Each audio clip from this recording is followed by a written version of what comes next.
हर सुहागिन महिला अपने सुहाग की रक्षा के लिए ईश्वर से कामना करती है।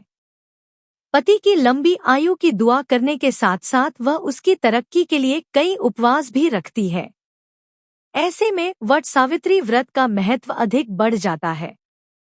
ये उपवास हर सुहागिन महिला के लिए खास होता है।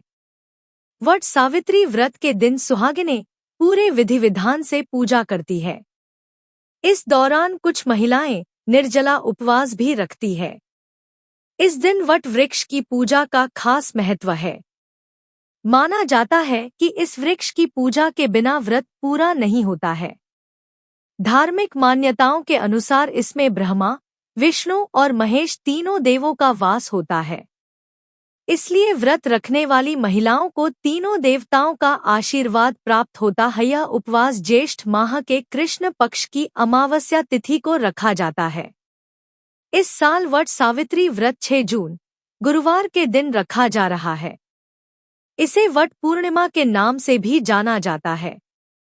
इस दौरान सत्यवान और सावित्री की कथा सुने बिना ये व्रत अधूरा माना जाता है। इसी कड़ी में आइए वट सावित्री व्रत की संपूर्ण कथा के बारे में जान लेते हैं।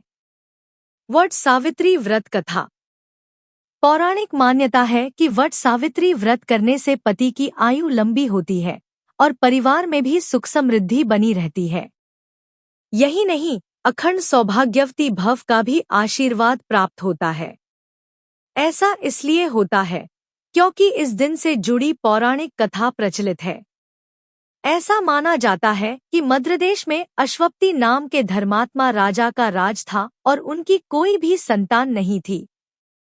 राजा ने संतान प्राप्ति के लिए यज्ञ करवाया, जिसके शुभ परिणाम के बाद उनके घर एक कन्या का जन्म हुआ। इस कन्या का नाम सावित्री रखा गया।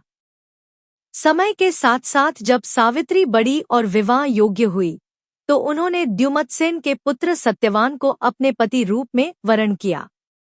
बता दें, सत्यवान के पिता भी राजा ही थे, लेकिन उनका राजपाट छिन गया था, जिसके चलते वह दरिद्रता में जीवन व्यतीत कर रहे थे।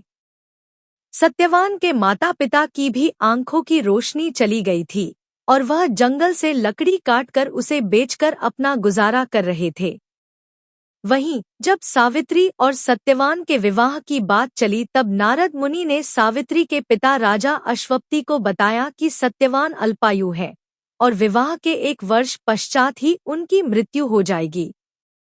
नारद मुनि की बात सुनकर सावित्री के पिता ने उन्हें समझाने का बहुत प्रयास, लेकिन वह नहीं मानी।